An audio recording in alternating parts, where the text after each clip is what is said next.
이번 시간에는 데이터 플랜을 생성하는 방법에 대해서 우리가 배워보도록 하겠습니다. 데이터 플랜은 어디에 있냐면요. 인서트에 데이터 포인트에 데이터 플랜이라고 하는 기능이 있죠. 데이터 플랜을 실행해 보겠습니다.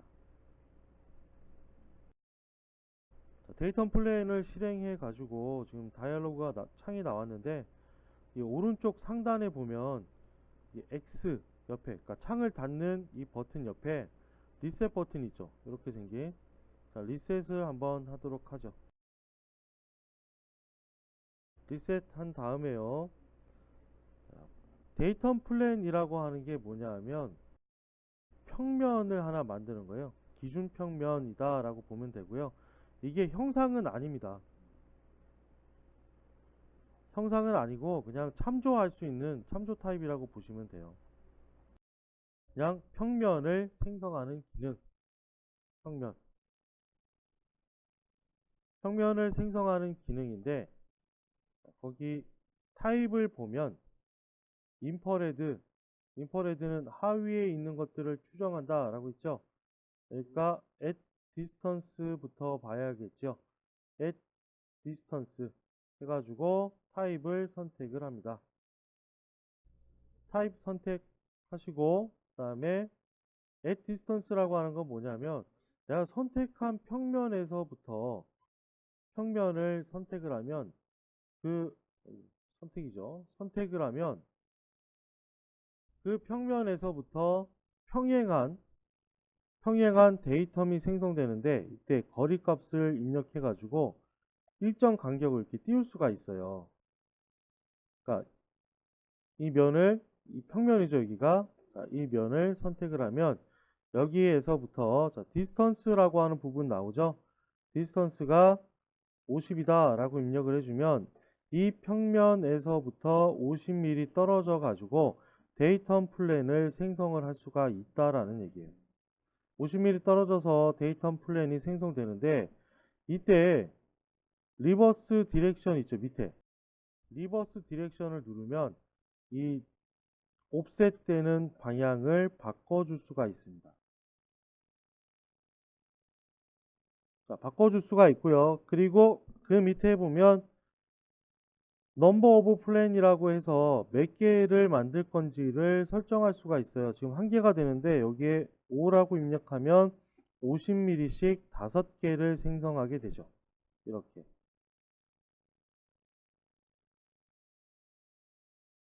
다시 1로 바꿔주고요.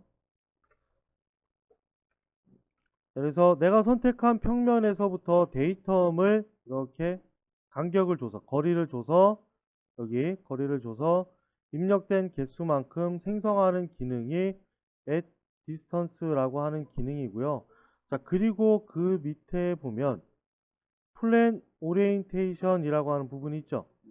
여기에도 보면 리버스 디렉션이 있어요. 여기도 있고 여기도 있죠. 위에 옵셋에 있는 리버스 디렉션은 옵셋 되는 방향을 바꾼다, 반전시킨다 라고 했습니다. 그럼 여기에 있는 이 플랜 오리엔테이션의 리버스 디렉션은 뭐냐? 우리가 아까 벡터를 할 때 항상 객체에는 노멀한 방향이 있다고 했죠. 지금 이 플랜에도 보면 노멀 벡터가 존재하겠죠. 여기 맨 위에 하살표를 보세요. 요거 방향이 위로 올라가고 있죠. 리버스 디렉션, 여기 플랜 오리엔테이션에서 리버스 디렉션 하게 되면 내려가요.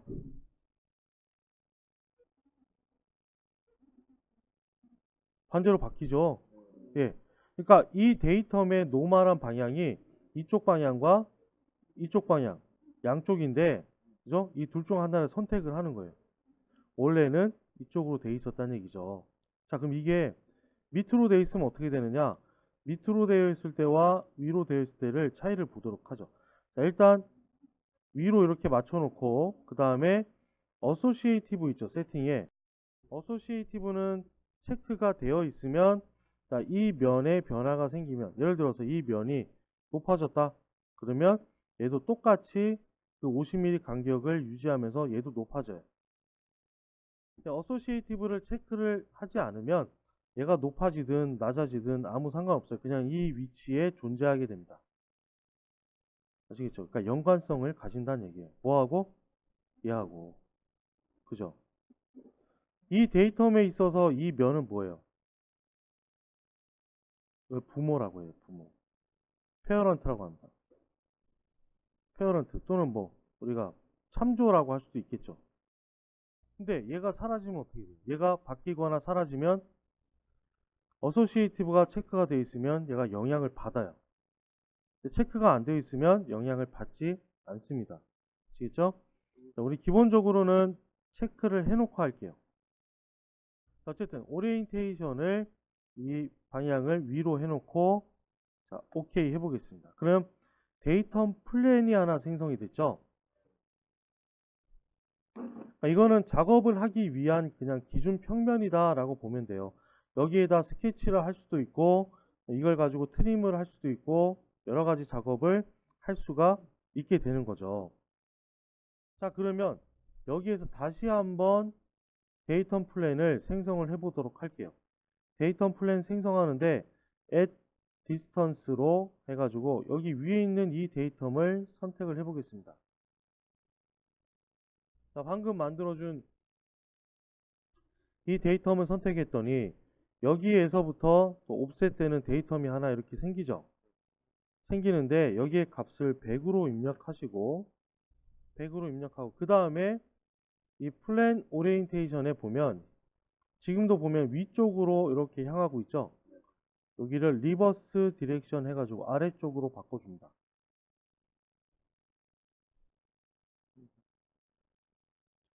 단축키가 잘못 눌리면서 그냥 됐네요. 어쨌든 자, 이렇게 아래쪽으로 바꿔줍니다. 이렇게 바뀌었죠? 자, 여기에서 오케이 해서 빠져나가시고 다시 한번 데이터 플랜을 실행해 볼게요. 자, 데이터 플랜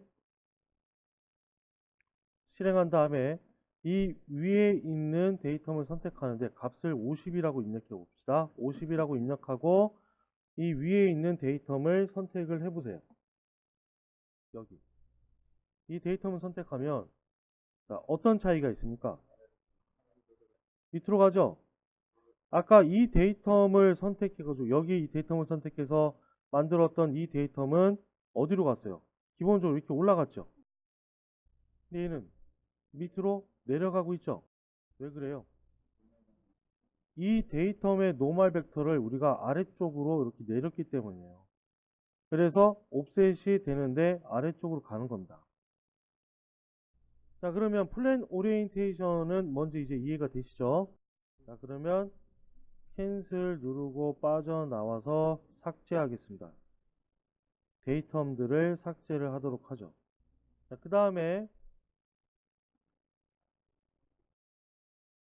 다시 데이텀 플랜에 가서 데이텀 플랜에 가서 이번에는 at angle을 해보도록 하죠. at angle.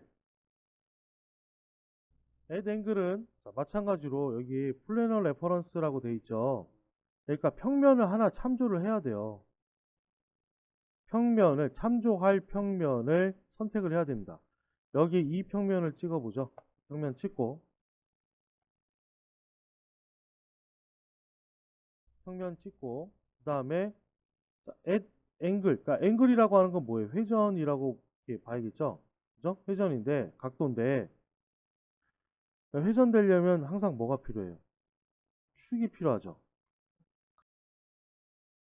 through axis, 그러니까 축이 어디냐? 각도를 주려고 하면 일단 이 평면을 찍었고, 그죠? 찍었고, 그다음 축을 선택해라 이렇게 나오는 거예요. 그럼 여기에 엣지 있죠, 직선. 이 위에 있는 엣지를 찍습니다. 자, 그럼 값이 90도라고 입력이 되어 있기 때문에 어떻게 돼요? 이 면과 90도 각도로 생성이 되죠. 여기를 45도라고 해보죠. 45도라고 하면 내가 선택한 이 평면에서부터 여기 이 모서리를 기준으로 해서 45도가 이렇게 회전이 되죠. 꺾이게 되죠. 45도 틀어진 데이텀 플랜을 생성을 할 수 있다라는 얘기입니다. 아시겠죠? 자, 여기에서 보면 밑에 보면 옵셋이라고 하는 부분이 있죠. 옵셋 옵션에 가서 옵셋을 체크를 하게 되면 여기에서부터 옵셋이 가능해요. 45도 꺾여진 이 상태에서 제가 20mm 옵셋 하겠다 그러면, 자, 여기 데이텀이 여기 45도 꺾인 상태에서 20mm 옵셋이 됩니다. 옵셋, 자, 어플라이 하면 이렇게 옵셋 됐죠. 자, 여기에서 45도 꺾여서 20mm 옵셋한 데이텀이 결과로 생성되는 거예요. 자, 다시 더블 클릭해 볼까요? 데이텀을 더블 클릭해 가지고 또 옵셋 하면 그렇게 되는 거고요. 옵셋을 해제해 볼게요. 자, 옵셋 해제하고, 자, 그리고 앵글 부분에 보면 앵글 옵션이라고 하는 부분이 현재 밸류로 되어 있죠. 자, 밸류를 눌러 보시면 퍼펜디큘러와 패럴럴 두 가지가 있습니다. 자, 퍼펜디큘러는 뭐냐? 직각이죠, 직각. 직각. 이 면과 직각하게 생성이 되는 거예요. 자, 패럴럴은 뭐냐? 평행이죠. 그죠? 이 면과 평행하게 데이텀이 생성되는 겁니다.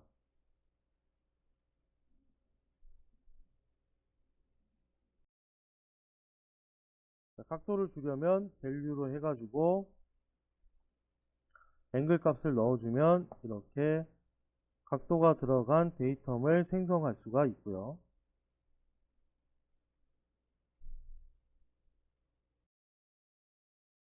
자, 다시 데이텀 플랜에 가서, 자, 이번에는 바이섹터를 보도록 하죠. 바이섹터. 요거는 뭐냐 하면 중간 지점에다가 데이텀을 만들어요. 내가 선택한 플랜과 플랜 사이에 중간 지점, 그러니까 이등분 되는 지점에 데이텀을 생성합니다. 이렇게 볼게요. 이 면과 그 다음에 틀어서 이 면을 선택을 해주면 이등분 되는 이 지점에 데이텀이 생성이 되죠. 지금 옵셋이 체크되어 있기 때문에 하나 더 보이는 것처럼 나오는데, 옵셋 끄시고 보면은 여기에 이렇게 이 면과 이 면이 나눠지는 이 이등분 지점, 그러니까 중간 지점에 데이텀이 이렇게 하나 생성된다라는 얘기예요. 어플라이 하면 데이텀이 이렇게 생성되겠죠. 그러니까 이 데이텀은 이 면과 이 면 사이에 있는 겁니다. 이게 바이섹터고요. 자, 그 다음에 있는 게 커브 앤드 포인트라고 있는데, 요거는 안에 또 이 서브 타입이 있어요. 또 잘 들으셔야 됩니다. 서브 타입이 있고요. 커브 앤드 포인트에서부터 포인트 앤드 플랜 페이스까지 이렇게 쭉 6가지의 타입이 있는데, 커브 앤드 포인트는 요 밑에 있는 1포인트, 2포인트, 3포인트를 추정한다 라고 보시면 되고요. 1포인트부터 보도록 할게요. 1포인트는 점을 하나 찍으면, 포인트를 하나 찍으면 그 포인트에서 이렇게 데이텀이 생성되는 거예요.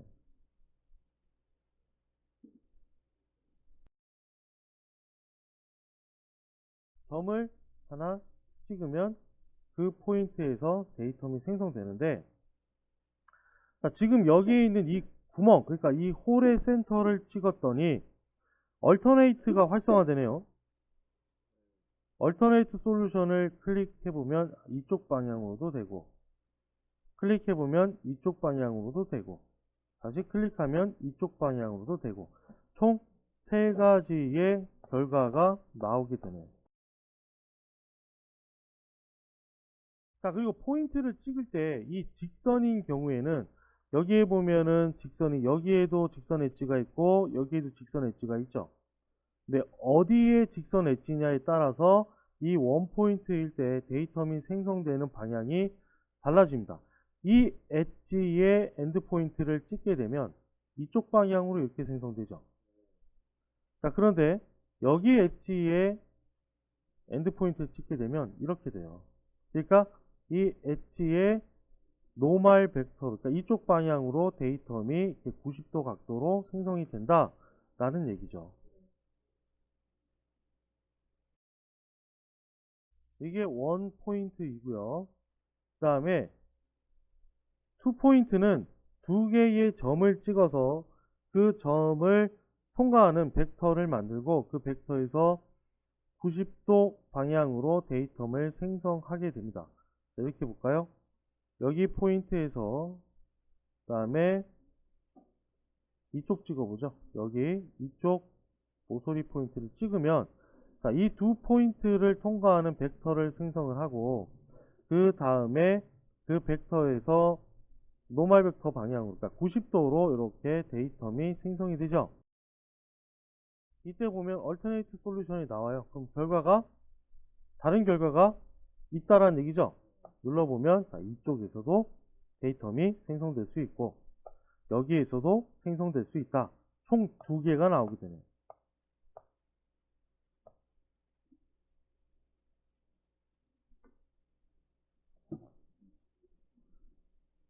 자, 이렇게 투 포인트로 데이텀을 생성할 수도 있고요.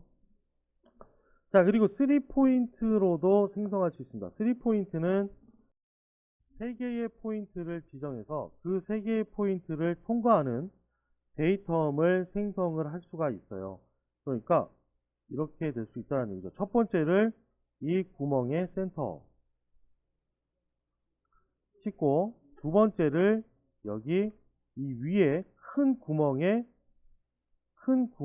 센터 찍고 자, 세 번째를 여기 다시 반대편 구멍의 센터를 찍으면 이 세 개의 포인트를 통과하는 데이텀이 생성이 된다는 얘기예요. 자, 근데 이때 봐봐요. 이때 보면 여기에 포인트 다이얼로그가 있죠. 자, 그럼 포인트 다이얼로그에 들어가서 여기에서 좌표 값을 입력해 가지고 포인트를 찍을 수 있다라는 얘기입니다. 네? 요거는 원 포인트에도 있었고 2포인트에도 있었고 3포인트에도 있죠. 그러니까 좌표 값을 입력해서 할 수 있다. 이거 중요한 거 반드시 기억하고 계시고요. 어플라이 하면 이렇게 3개의 포인트를 통과하는 데이텀을 생성할 수가 있죠.